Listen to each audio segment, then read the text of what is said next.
மாணவர்களுக்கு அவங்கள பாராட்டுறது மட்டும் இல்ல, நான் வந்து என் தம்பி 10வதுல வாங்கினான், அதனால நான் படிச்சு உங்க கையால விருது வாங்கணும்னு நான் 12th வந்திருக்கேன்னு எவ்வளவு பேர் சொல்றத நாங்க பார்த்தோம்.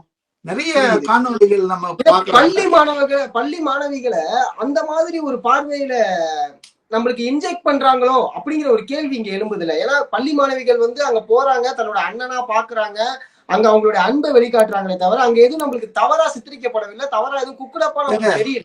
ஒரு தகப்பன் அவர்தான் எப்பவுமே அப்பா அம்மாவெல்லாம் கூட்டு வச்சுக்குவார மேடையில விஜய். மாணவர்கள் மட்டும் இல்ல, அதற்காக பாடுபட்ட உழைத்தவர்கள் அப்பா அம்மாவையும் கூட்டு வச்சுக்குவாரு.